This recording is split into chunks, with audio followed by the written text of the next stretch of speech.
Bk3 Ch02.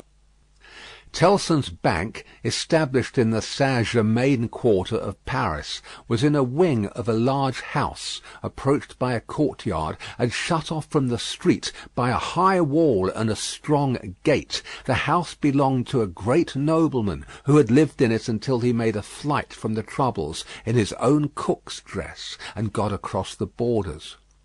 A mere beast of the chase, flying from hunters.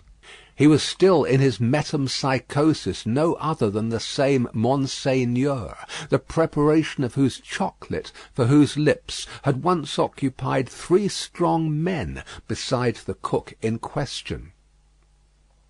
Monseigneur gone, and the 3 strong men absolving themselves from the sin of having drawn his high wages by being more than ready and willing to cut his throat on the altar of the dawning republic, one and indivisible, of liberty, equality, fraternity, or death, Monseigneur's house had been first sequestrated and then confiscated. For all things moved so fast, and decree followed decree with that fierce precipitation, that now upon the 3rd night of the autumn month of September, patriot emissaries of the law were in possession of Monseigneur's house, and had marked it with the tricolour, and were drinking brandy in its state apartments.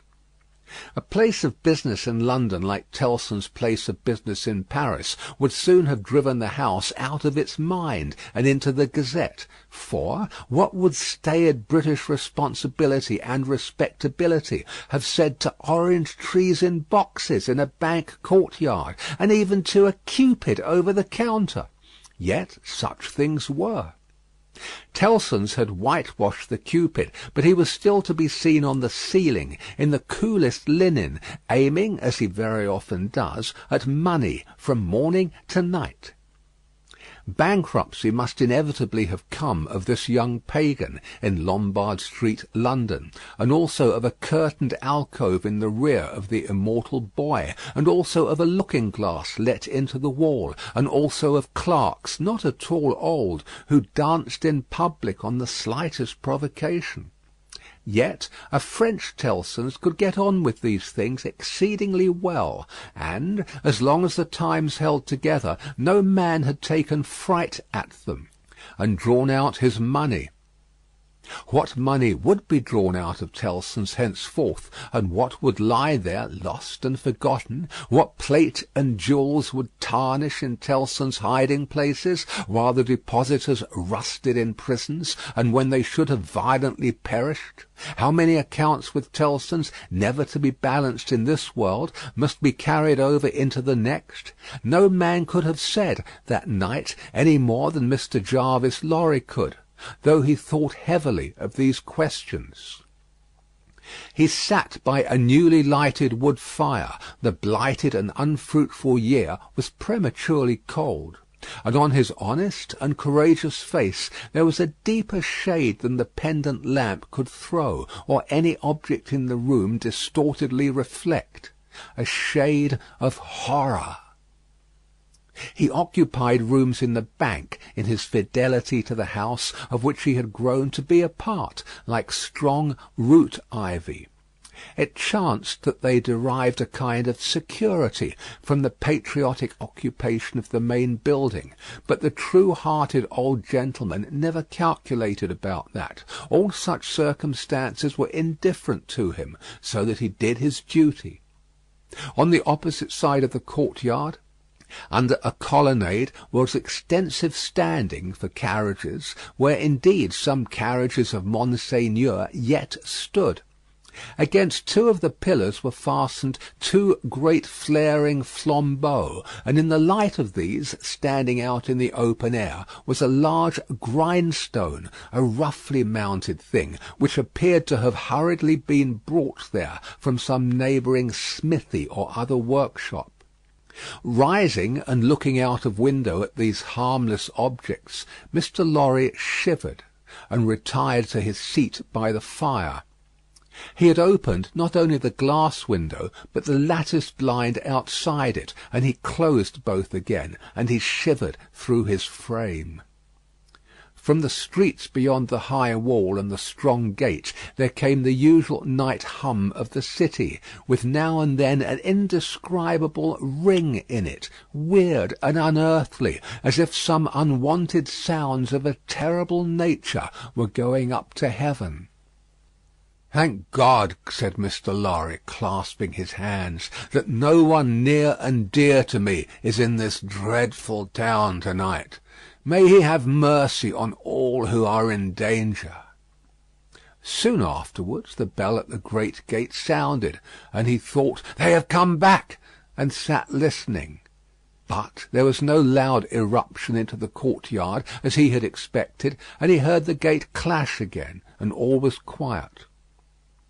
The nervousness and dread that were upon him inspired that vague uneasiness respecting the bank which a great change would naturally awaken with such feelings roused. It was well guarded, and he got up to go among the trusty people who were watching it, when his door suddenly opened, and two figures rushed in, at sight of which he fell back in amazement. Lucy and her father! Lucy, with her arms stretched out to him, and with that old look of earnestness so concentrated and intensified that it seemed as though it had been stamped upon her face expressly to give force and power to it in this one passage of her life. "What is this?" cried Mr. Lorry, breathless and confused. "What is the matter? Lucy, Manette, what has happened? What has brought you here? What is this?" With the look fixed upon him, in her paleness and wildness, she panted out in his arms, imploringly, "Oh, my dear friend, my husband!" "Your husband, Lucy?" "Charles." "What of Charles?" "Here." "Here? In Paris?" "Has been here some days, 3 or 4, I don't know how many, I can't collect my thoughts. An errand of generosity brought him here unknown to us. He was stopped at the barrier and sent to prison." The old man uttered an irrepressible cry. Almost at the same moment the beg of the great gate rang again, and a loud noise of feet and voices came pouring into the courtyard. "What is that noise?" said the doctor, turning towards the window. "Don't look!" cried Mr. Lorry. "Don't look out, Manette, for your life. Don't touch the blind."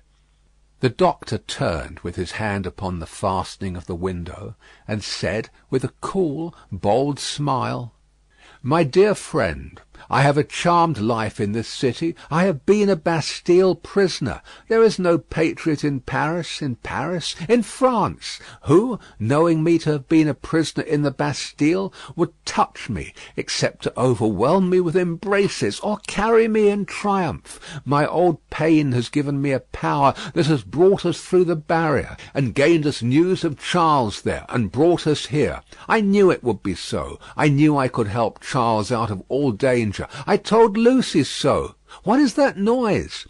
His hand was again upon the window. "Don't look!" cried Mr. Lorry, absolutely desperate. "No, Lucy, my dear, not you."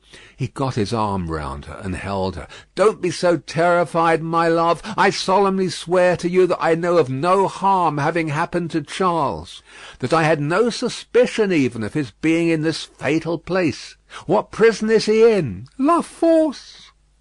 "La Force! Lucy, my child, if ever you were brave and serviceable in your life, and you were always both, you will compose yourself now to do exactly as I bid you, for more depends upon it than you can think, or I can say. There is no help for you in any action on your part to-night. You cannot possibly stir out. I say this because what I must bid you to do for Charles' sake is the hardest thing to do of all. You must instantly be obedient, still and quiet. You must let me put you in a room at the back here. You must leave your father and me alone for 2 minutes, and as there are life and death in the world, you must not delay." "I will be submissive to you. I see in your face that you know I can do nothing else than this. I know you are true." The old man kissed her, and hurried her into his room, and turned the key, then came hurrying back to the doctor, and opened the window and partly opened the blind, and put his hand upon the doctor's arm, and looked out with him into the courtyard. Looked out upon a throng of men and women, not enough in number or near enough to fill the courtyard, not more than 40 or 50 in all. The people in possession of the house had let them in at the gate, and they had rushed in to work at the grindstone. It had evidently been set up there for their purpose, as in a convenient and retired spot. But such awful workers, and such awful work! The grindstone had a double handle, and, turning at it madly, were two men, whose faces, as their long hair flapped back when the whirlings of the grindstone brought their faces up, were more horrible and cruel than the visages of the wildest savages in their most barbarous disguise. False eyebrows and false moustaches were stuck upon them, and their hideous countenances were all bloody and sweaty, and all awry with howling, and all staring and glaring with beastly excitement and want of sleep. As these ruffians turned and turned, their matted locks now flung forward over their eyes, now flung backward over their necks. Some women held wine to their mouths, that they might drink. And what with dropping blood, and what with dropping wine, and what with the stream of sparks struck out of the stone, all their wicked atmosphere seemed gore and fire. The eye could not detect one creature in the group free from the smear of blood. Shouldering one another to get next at the sharpening stone were men stripped to the waist, with the stain all over their limbs and bodies, men in all sorts of rags, with the stain upon those rags, men devilishly set off with spoils of women's lace and silk and ribbon, with the stain dyeing those trifles through and through, hatchets, knives, bayonets, swords, all brought to be sharpened, were all red with it. Some of the hacked swords were tied to the wrists of those who carried them, with strips of linen and fragments of dress, ligatures various in kind, but all deep of the one colour. And as the frantic wielders of these weapons snatched them from the stream of sparks and tore away into the streets, the same red hue was red in their frenzied eyes, eyes which any unbrutalized beholder would have given 20 years of life to petrify with a well-directed gun. All this was seen in a moment, as the vision of a drowning man, or of any human creature at any very great pass could see a world if it were there. They drew back from the window, and the doctor looked for explanation in his friend's ashy face. "They are," Mr. Lorry whispered the words, glancing fearfully round at the locked room, "murdering the prisoners. If you are sure of what you say, if you really have the power you think you have, as I believe you have, make yourself known to these devils and get taken to La Force. It may be too late, I don't know, but let it not be a minute later." Dr. Manette pressed his hand, hastened bareheaded out of the room, and was in the courtyard when Mr. Lorry regained the blind. His streaming white hair, his remarkable face, and the impetuous confidence of his manner as he put the weapons aside like water, carried him in an instant to the heart of the concourse at the stone. For a few moments there was a pause, and a hurry, and a murmur, and the unintelligible sound of his voice, and then Mr. Lorry saw him, surrounded by all, and in the midst of a line of 20 men long, all linked shoulder to shoulder, and hand to shoulder, hurried out with cries of "Live the Bastille prisoner! Help for the Bastille prisoner's kindred in La Force! Room for the Bastille prisoner in front there! Save the prisoner Evrémonde at La Force!" and 1,000 answering shouts. He closed the lattice again with a fluttering heart, closed the window and the curtain, hastened to Lucy, and told her that her father was assisted by the people and gone in search of her husband. He found her child and Miss Pross with her, but it never occurred to him to be surprised by their appearance until a long time afterwards, when he sat watching them in such quiet as the night knew. Lucy had by that time fallen into a stupor on the floor at his feet, clinging to his hand. Miss Pross had laid the child down on his own bed, and her head had gradually fallen on the pillow beside her pretty charge. Oh, the long, long night, with the moans of the poor wife, and oh, the long, long night, with no return of her father, and no tidings. Twice more in the darkness the bell at the great gate sounded, and the eruption was repeated, and the grindstone whirled and spluttered. "What is it?" cried Lucy, affrighted. "Hush! The soldiers' swords are sharpened there," said Mr. Lorry. "The place is national property now, and used as a kind of armoury, my love." Twice more in all. But the last spell of work was feeble and fitful. Soon afterwards the day began to dawn, and he softly detached himself from the clasping hand, and cautiously looked out again. A man, so besmeared that he might have been a sorely wounded soldier, creeping back to consciousness on a field of slain, was rising from the pavement by the side of the grindstone, and looking about him with a vacant air.